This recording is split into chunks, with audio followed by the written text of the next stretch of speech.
Results. Results. Every once in a while, you got to take a measure, see how you're doing with these three pieces: philosophy, attitude, activity. Now we take a measure called results. What is the results at the end of the day, the results at the end of the week? You can't let too much time go by without checking. When time goes by, 6 years I'd been out there working when I met my teacher, Mr. Schoaf. Schoaf said, well, Mr. Rohn, let's just go through a little summary here. He said, in the last 6 years, how much money have you saved and invested? Let's go through a little tab list here. How much money have you saved and invested the last 6 years? I said, what? 0. He said, you have messed up. You remember these notes. I like that. You've messed up. He said, who sold you on that plan? I thought, my gosh, the man's right. I'm a nice guy. I bought the wrong plan. What if you were 50 and broke? Right? Didn't need to change countries. Bought the wrong plan. What a sad scenario that would be. But Schoaf said these questions. Let's go through some results. He said, how many books have you read in the last 90 days? I said, what?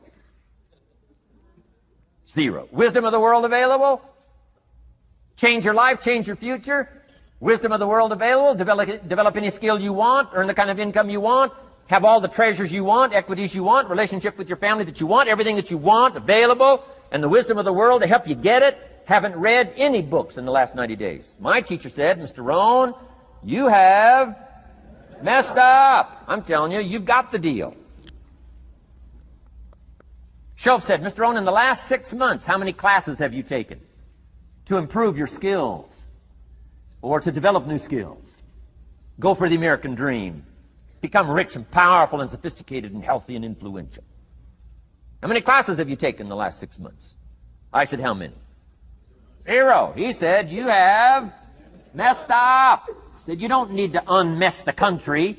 You don't need to straighten out the perplexed. You don't need to straighten out any of this stuff. All you've got to do is look within and let results teach you a great deal about your own activity, your own attitude, and your own philosophy.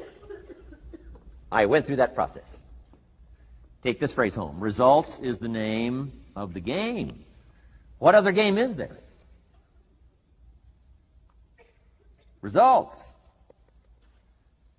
Here's all life asks us to do. Make measurable progress in reasonable time. Just take home that little phrase. Good phrase. We're asked in life simply to make measurable progress in reasonable time. We demand it of our children. How many years do you want your child to spend in 4th grade? Approximately. About 1. If it looks like they're not going to make it, we pour on the pressure, called legitimate pressure, lack of results. Peer pressure, family pressure, school pressure, community pressure. Every other kind of pressure we can bring to bear. Why? You can't stay more than 1 year in 4th grade. As parents, you'd have to leave the community. You say, well, what if they're nice kids? Wouldn't you give them 3 or 4 years? And the answer is no. You got to make better progress than that. So you got to check fairly often. Some things you got to check every day. Some things you got to check at least by the end of the week. Salesman joins this little sales company. Supposed to make 10 calls first week. Wouldn't it be legitimate to call him in on Friday and say, John, what? How many calls? I mean, this stuff is simple. John says, well. Say, John, well won't fit in this little box here. Well. Now John starts with a story. You say, John, I made this little box so small so a story won't fit. I don't need a story. I need what? A number. A number. What will a number tell me? Everything. John's supposed to make 10 calls. What if he made 20? You say, wow. Wow. We got somebody. What if he only made 1 call? Whoa. Will that tell us something about John's philosophy? And the answer is yes. Will it tell us something about his attitude? Of course. Will it tell us something about his disciplines? Of course. And if he wants a lesson in life change, all he has to do is be willing to face the numbers and come up with the results that will teach you to either celebrate if you got good results or fix whatever needs to be fixed in your philosophy, attitude, activity called disciplines. You don't need to go anywhere else. I do believe in affirmations. They are valuable as long as you affirm the truth. Because it says in ancient scripts, the truth, what? Will set you free. Free to do what? Amend your errors and pick up new disciplines. That's what the truth is for, to help us amend our errors and pick up the disciplines for life change. That's what the truth is for. So I do believe in affirming the truth. If you're broke, best thing to affirm is, I am broke. You put that up on the refrigerator where you can see it every day. I mean, that's how you do that. Now, if you need a little additional affirmation, you just put up there, I'm 40 and broke. I mean, you know, that ought to do it. And if you need just a little more, put up there, I live in America and I'm 40 and broke. That's enough to turn your life around. It says, hey, something is wrong. Somewhere I have messed up. And I'm telling you, if you'll start with that, it's called the process of life change, and it doesn't matter how small the process is to start. One discipline starts it, and then one discipline feeds another, and the first thing you know, you've got this whole cycle in an upward positive motion. And it's called life change. It's called income change. It's called health change. Relationship with your family change. Equities unprecedented that you can have in numbers that will stagger the imagination if you do not curse what's available and start amending what's possible to get the results that you want. I don't think I can put it in any better language. That's it. Kids can do it. Teenagers can do it. Parents can do it. Managers can do it. Right? Government officials can do it. Anybody can do it. Anybody can do this stuff called personal change. Wow. Results is the name of the game. Success is a numbers game. Good note to make. Success is a numbers game. You got to go for the numbers. You got to understand what the numbers are. How many pounds overweight should you be at age 50? Approximate.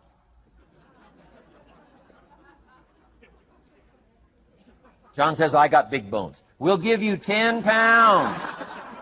10 pounds for big bones. Otherwise, come on, John. 20 pounds, 25 pounds, shouldn't we turn on the caution light at work and at home? Blinking caution light. Somebody says, what's that caution light? So John's up about 20, 25 pounds. We got the blinking light going at home, got it going here at work. To remind him what? Wrong numbers. Okay? 35, 40 pounds, red light. Blinking at home. Somebody says, what's that blinking red light? Say, John's up about 40 pounds.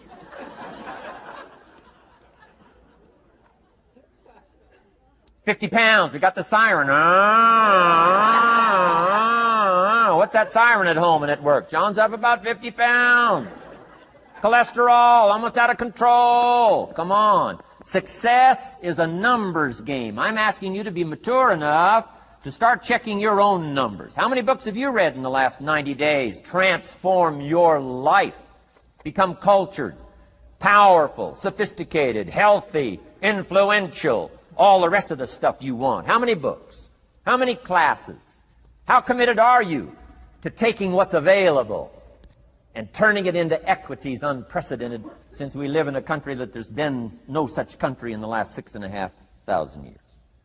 If you'll pick up that process, ladies and gentlemen, I'm telling you, it's called life change of the best order. Now here's the last one. Number 5 is called lifestyle.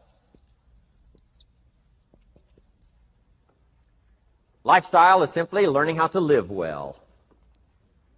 The last of the 5 major pieces. Here's the ultimate challenge of life. I've worked on this, you cannot believe how hard, since age 25. And that is, after applying better philosophy, attitude, and activity, and picking now up results. What are results for? Here's my ultimate challenge on results. To fashion, good word to jot down, fashion. Fashion for yourself lifestyle, or what we call the good life. That's the ultimate challenge.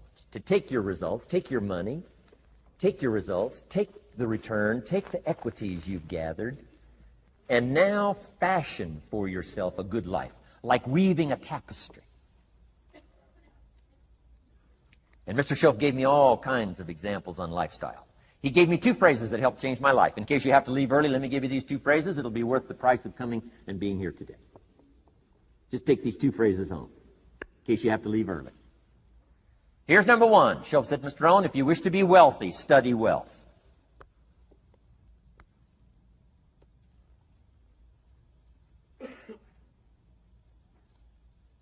When he said that, I said, my gosh, I don't know anybody that studies wealth. Where am I going to learn it? He said, never mind, Mr. Rohn, now that you've met me, if you'll be with me for a while, he said, and if you'll commit yourself, he said, I will teach you. And he taught me. He taught me the books. He taught me the stuff. Changed my life. By the time I was 31, I was a millionaire. The man taught me well. If you wish to be wealthy, study wealth. If you were to show me your present economic plan, in a personal conversation between you and me, you say, Mr. Rohn, let me disclose for you my current economic financial plan for the future. Would I get so excited I'd say, hey, I'm going to go across the country and lecture on your plan?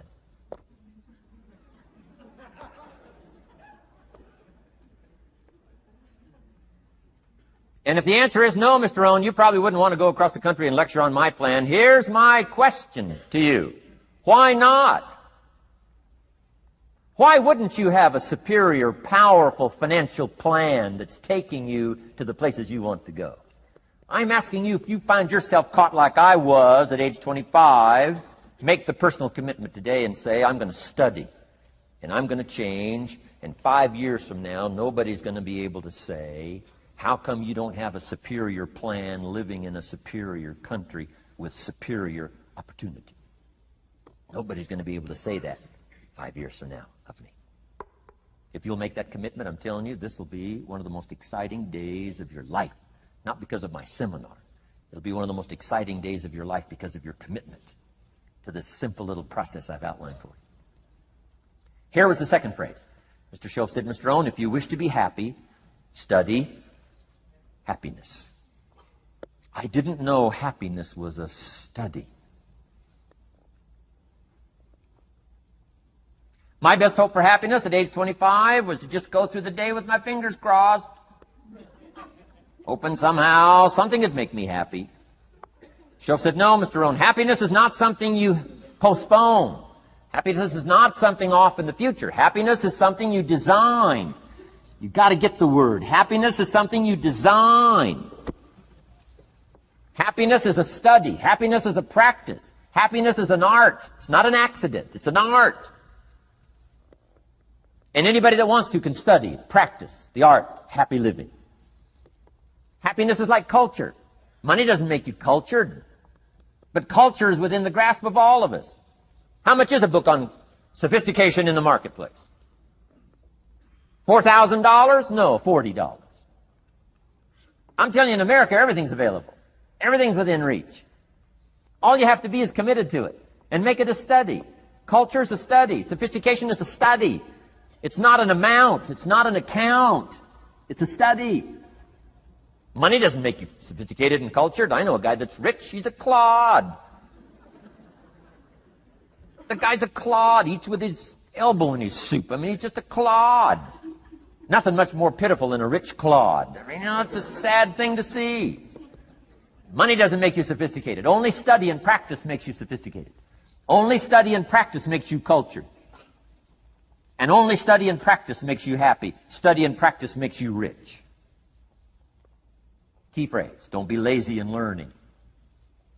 1, how to do well. Next, how to live well. Don't be lazy in learning and practicing the art of economics, practicing the art of productivity, and practicing the art of lifestyle. Shoaff taught me in such simple terms. Shoaff said, Mr. Rohn, if you're getting your shoes shined, Shoe Shine Boy's done an exceptional job. You look down, you got one of the world's all-time great shines. And you pay him. And now, you got a little change in your hand. Question pops in your mind. Should I give him 1 quarter or 2 quarters as a tip from a neat shine? Here's what Shoaff said. If 2 amounts pop in your mind, always go for the higher amount and become the higher thinking person. That helped change my life. Here's what he said. Become a 2-quarter person. Now, you can tell that was a long time ago when a quarter was a good tip. Now it takes dollars. But just substitute 1992 dollars for quarters. Shoaff said, hey, if you are thinking 1 quarter or 2 quarters, and you say, well, no, I'll just give him 1 quarter. He said, that'll affect you the rest of the day. The rest of the day, you'll look down, see this great shine, you'll say, I got to be really cheap. 1 lousy quarter, tip from a shine. But he said, if you'll go for the 2 quarters, Shoaff said, you can't believe the extra happiness you can buy for just an extra quarter. That's called studying and practicing the art of lifestyle, which means living well. Money doesn't make you happy.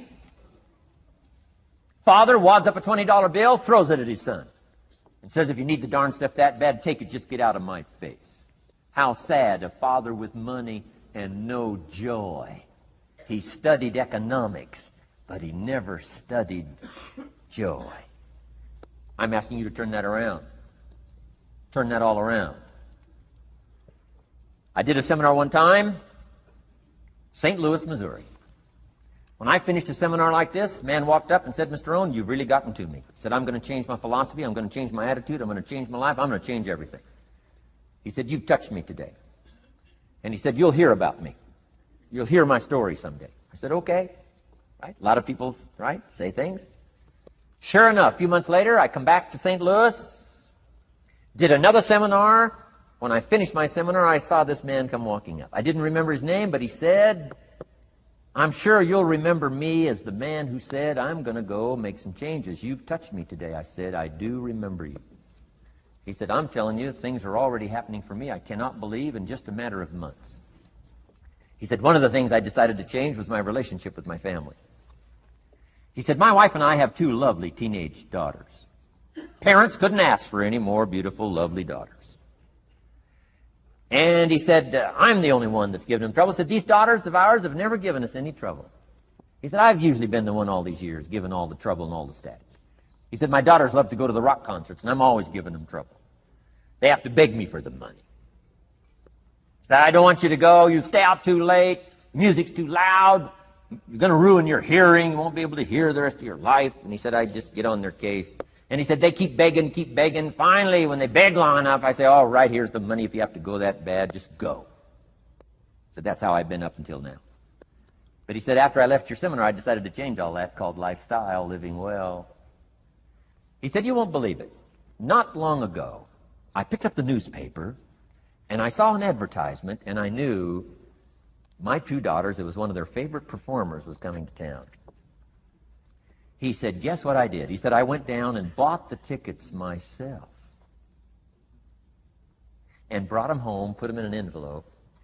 And when I saw my daughters later that day, he said, I handed them this envelope, and I said to my 2 lovely daughters, you may not believe it, but inside this envelope are 2 tickets for the upcoming concert. They could not believe. And he also added, you'll be happy to know begging days are over. Now they cannot.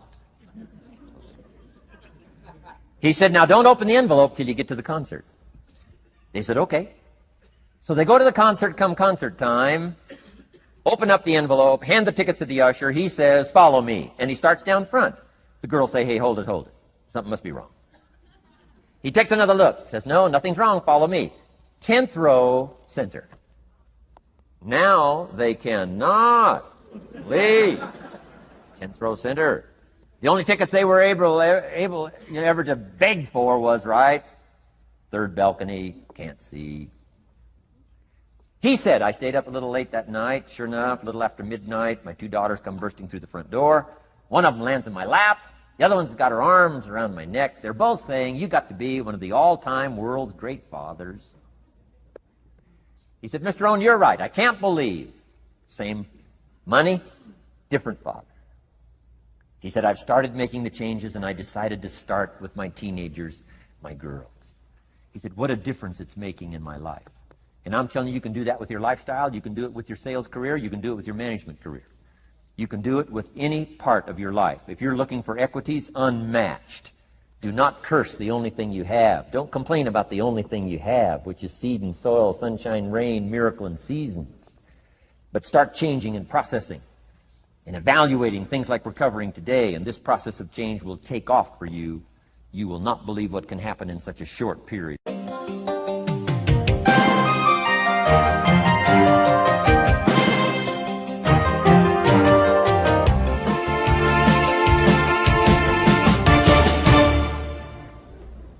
Next subject, personal development.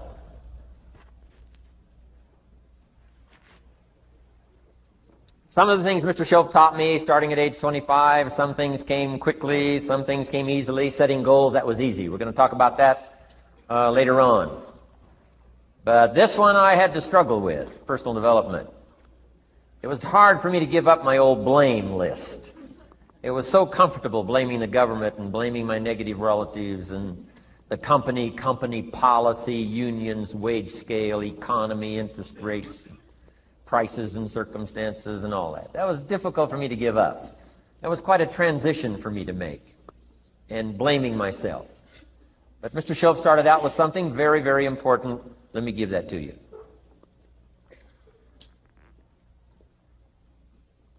He said, it's not what happens that determines the major part of your future. It's not what happens. What happens, happens to us all. He said the key is what you do about it. It's not what happens, it's what you do about it. And he said if you will start that process of change, do something different the next 90 days than you did the last 90 days, like picking up the books to read. Do something different like the new health disciplines, relationship with your family, whatever it is, doesn't matter how small it is. If you'll start doing different things with the same circumstances, since we cannot change the circumstances, but we can change ourselves. We can change what we do. And then he gave me another secret to success when he said, what you have at the moment, Mr. ROHN, you've attracted by the person you've become. What you have at the moment, you've attracted by the person you've become. Few little simple principles here. Once you understand these, it starts to explain so much. Now, sometimes it's a little tough to take, blaming yourself instead of the marketplace, taking responsibility instead of putting it off on someone else. That transition sometimes is a challenging mission. And this one was a little tough for me. He said, Mr. ROHN, you've got pennies in your pocket, you've got nothing in the bank, the creditors are calling, you're behind on your promises. And he says, here's how that occurs. You've attracted, up until now, you've attracted the things to you because of the person you've become. Now I said, well, how can I change all that? He said, very simple. If you will change, everything will change for you. You don't have to change what's outside. All you've got to change is what's inside. To have more, you simply have to become more. And then he said, don't wish it was easier, wish you were better. Don't wish for less problems, wish for more skills. Start working on yourself, making these personal changes. And he said, it'll all change for you. So let's talk a little bit about personal development, that extraordinary adventure I undertook starting at age 25. And I've never ceased that adventure. I'm still going for it in the 90s. I want to get better and better. I want my craft to get better, my business operations to get better, the things I do to get better. Because once I picked up this simple formula, I'm telling you, it's easy to figure out where the problem is if you go to work on it. Now, let's talk about personal development. And in helping kids understand personal development, I always start with money. Now, money's not the only place to start. Money certainly isn't the only value, but we've all got to start somewhere, and money's something you can count, right? Kids are interested in money, okay? A lot of things are a little tougher to measure, but economics is pretty easy, right? Because you can count.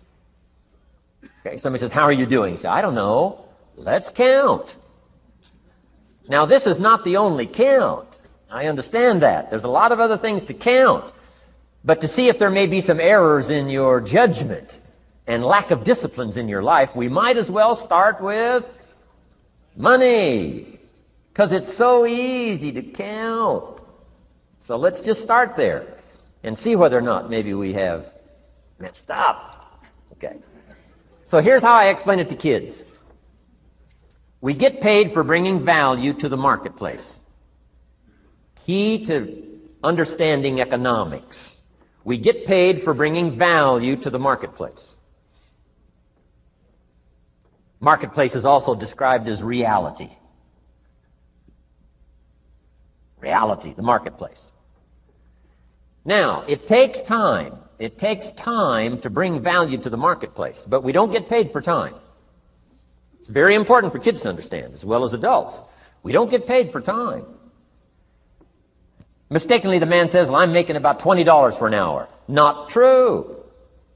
Not true. If that was true, you could just stay home, have them send your money. No, it's not true. You don't get paid for the hour. You get paid for the value you put in the time. So we don't get paid for time, we get paid for value. Now, since that's true, here's one of the key questions of the afternoon. Is it possible to become twice as valuable and make twice as much money in the same time? Is it possible to become 3 times as valuable as you now are and make 3 times as much money in the same time? Is that possible? Of course. If you want to really emphasize something, that's a good phrase, Stuart. Of course. Of course. Okay. Now, all you have to do to earn more money in the same time is simply become more valuable. America's unique. It's a ladder to climb. Starts down here, what, about $4 an hour? Big argument last year in Congress about the starting place. Should be 5, should be 5, should be 5. Well, no, it doesn't need to be 5. Why not start with 4? It's a ladder. Right? This is not a bed. This is a ladder. This is a ladder to climb. Starts at $4. Now somebody says, well, should be 5, should be 5. Well, maybe. If you're going to stay at the bottom for the rest of your life, it probably should be 5. But that's kind of a pitiful way to live. Start and not grow. Start and not change. Start and not become more valuable. Hey, the whole scenario of life is to start, number 1, and what? Become more valuable, number 2. So America's a ladder to climb. Starts at $4 an hour, and the more valuable you become, you just keep moving up the ladder. Top income last year, what, 52 million? Guy that runs Disney? Would a company pay somebody for 1 year's work $52 million? And the answer is, of course. This is one of those of course places. Of course. If you help a company make $1 billion, would they pay you $52 million? The answer is, of course. It's chicken feed. I mean, it's not much money. Now, why that much money? Because he has become so valuable. Now, why would we pay somebody only $4 an hour? They're not very valuable to the marketplace. Now, we got to make that distinction, to the marketplace. Might be a valuable brother, a valuable member of the community, a valuable member of the church, valuable member in the sight of God, to the human family, of course, those kind of values. But to the marketplace, which is called what? Reality. Reality is, if you're not very valuable, you don't get much money. Those are called the facts. I mean, that's how that is. Well, then, how do you get more money? Simple answer. Somebody says, well, I'll go on strike for more. Well, here's a major problem with that. Here's a major problem with that. You can't get rich by demand.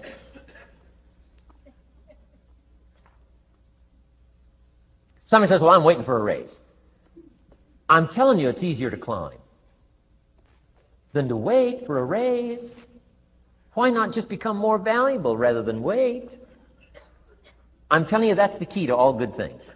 Becoming more valuable. Why would we pay somebody $400 an hour? They've become more valuable to the marketplace. See how this works? I'm telling you, this stuff is so easy. This is America. This is a ladder. How far is it from 4 to 5? I'm telling you, it's not far. $4 to $5 an hour? If you work for McDonald's, haul out the trash, they'll pay you $5 an hour. If you whistle while you haul out the trash, they'll pay you $5 an hour. I'm telling you. You'll get an extra dollar just for a good attitude. Yay, McDonald's. Wear the hat. It's incredible. $5. And then you just keep becoming more valuable, more valuable, more valuable. I got a telephone call 5 years ago. Company said, we're ready to expand internationally. We need some help. I was sort of semi-retired. Right? Looking for the next exotic beach. They said, no, Mr. Rohn, we got a project for you. Right? We're going to expand internationally. We could use your help. Next little while, we'll add some millions to your fortune, make it worth your while. I said, okay. I thought later, isn't that interesting that they called me? My second thought was, of course they'd call me. Who else would they call? I mean, I can get the job done. Now, how come I got a telephone call worth millions? I had become valuable. Now, I'm a farm boy from Idaho. I was raised in obscurity. 1 year of college, and I thought I was thoroughly educated. Made all kinds of mistakes galore. At age 25, the creditors are calling me saying, hey, you told us the check was in the mail. I got pennies in my pocket. I got nothing in the bank. I'm behind on my promises. How come I get a telephone call 5 years ago and it's worth millions? I changed. I turned my life around. Is it possible to become worth millions? Speaking economically, now there's a lot of values to become, but let's just talk economics. Is it possible to become that valuable? And the answer is, of course. Now let me give you the secret. Shoaff said, here's the secret, Mr. Rohn. Learn to work harder on yourself than you do on your job. Once I got that, it turned my life around. Learn to work harder on yourself than you do on your job.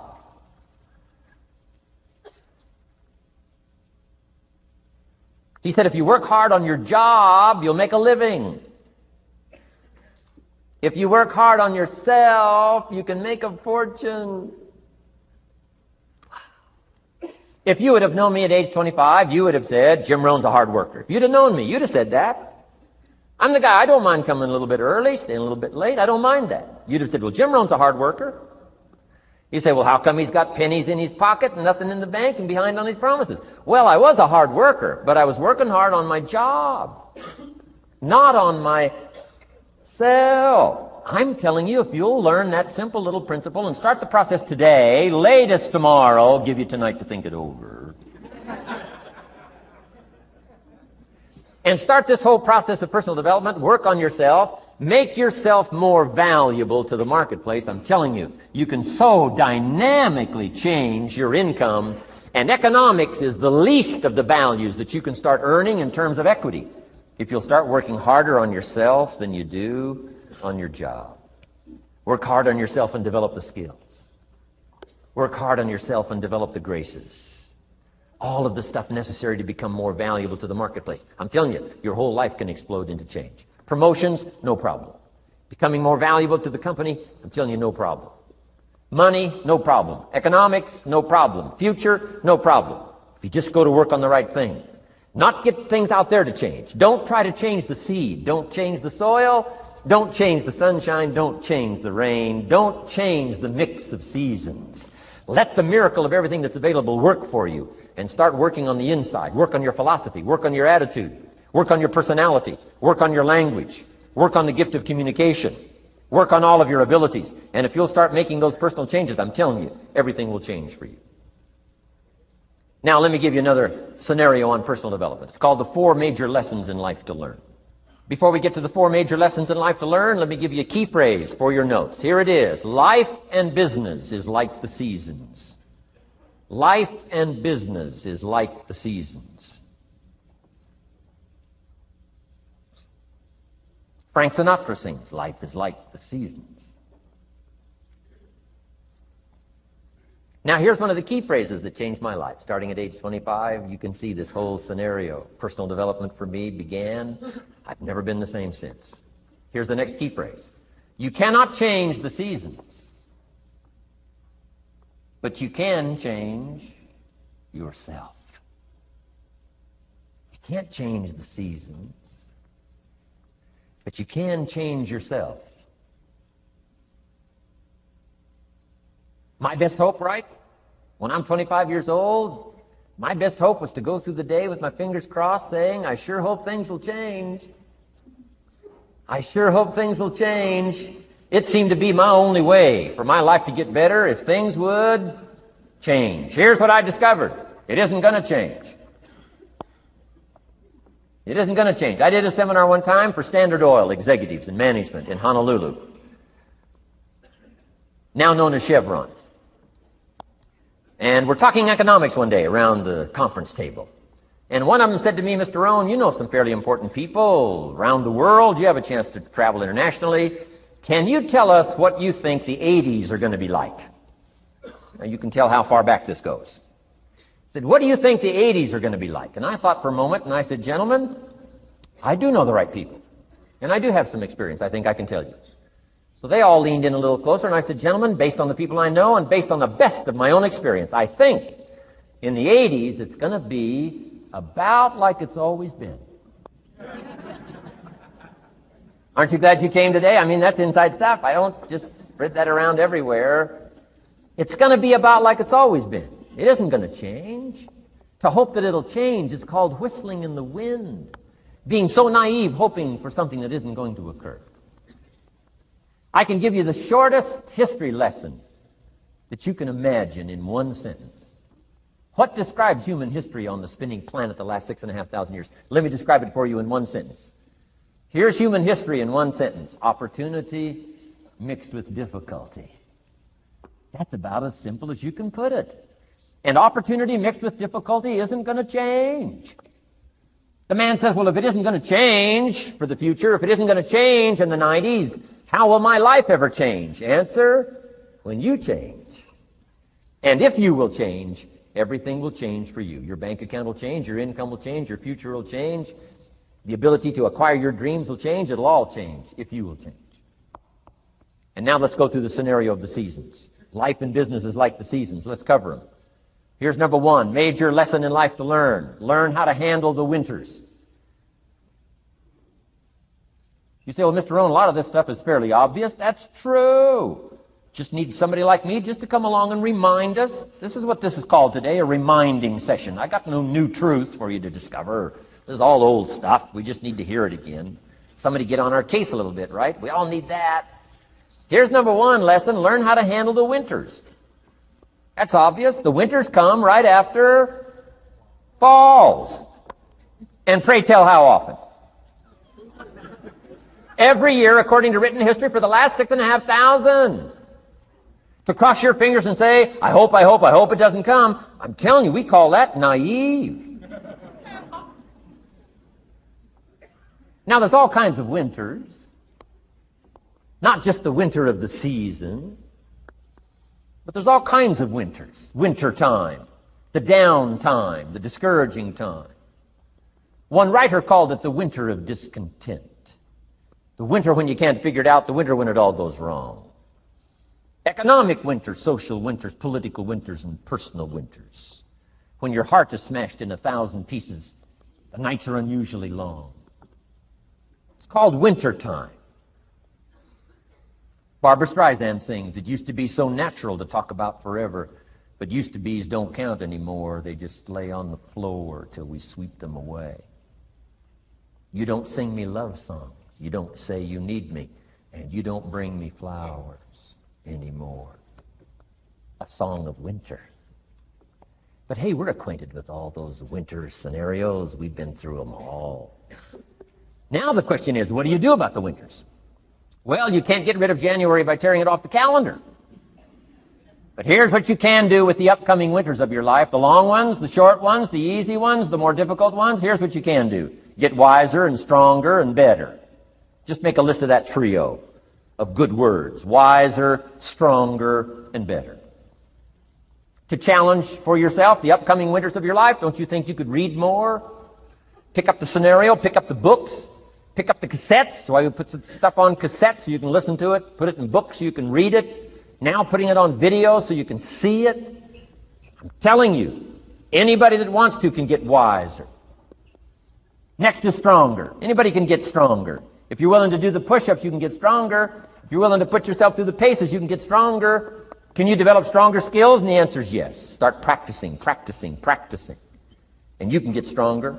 Can you get stronger in handling life situations? Of course. But you got to go to work on yourself. You can't blame out there wishing it was easier. Wish you were stronger. And here's the last one, get better. Anybody can get better. Language, we can all get better. I've been lecturing now for 33 years, and I'm telling you, today versus 33 years ago, I'm better.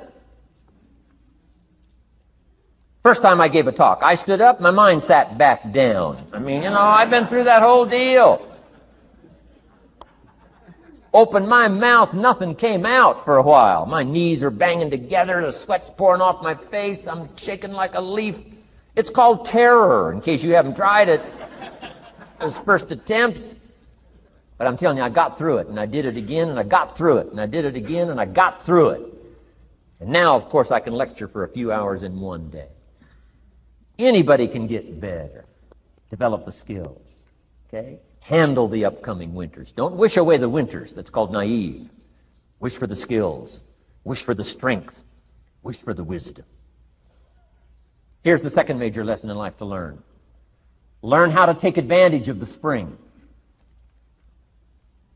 Uniquely enough, spring follows winter. And pray tell, how often? 6,500 times. I mean, those are good odds. I'd gamble on it one more time. I mean, those are good odds. Every time. You can't beat those odds. Spring is called opportunity. Another day is called opportunity. Days follow nights. How about that? And how often? Every day. But now here's what we must learn to do with opportunity. Underline two strategic words in that sentence. Take advantage. Just because spring comes is no sign you're going to look good in the fall. You've got to take advantage of it. You've got to do something with it. Read every book you can on what to do with your springs, what to do with your opportunities, what to do with your days, what to do with your chances. Don't miss the educational process. Don't miss the process of learning. To understand, opportunity keeps coming, but the key is taking advantage, taking advantage. Everybody in this room's got to learn to do one of two things. Plant in the spring or beg in the fall.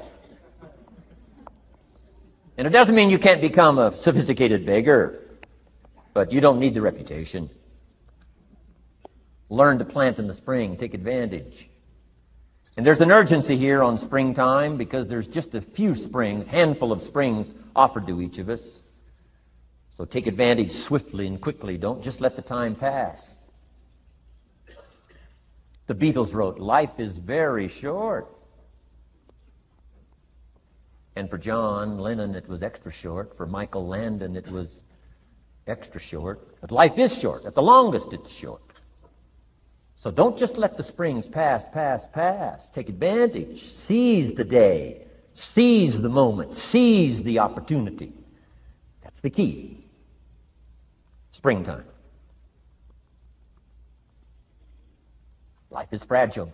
Life is brief. Elton John sings, she lived her life like a candle in the wind. It's fragile. It's brief. Whatever you're going to do, you got to get at it. Don't just let it pass away.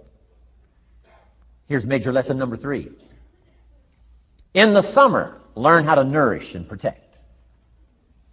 We've got 2 challenges in the summer in the personal development part of our life. And that is become capable and powerful enough in the summer and wise enough in the summer to nourish what's good and defend yourself against what's bad. Nourish and defend. The summertime is an interesting time. It holds the possibility of the promise of harvest time, but it also has the possibility of the threat. Sure enough, as soon as you've planted your garden, the busy bugs and the noxious weeds are out to take it. And let me give you another word of advice. They will take it unless you prevent it. Summertime is an interesting time.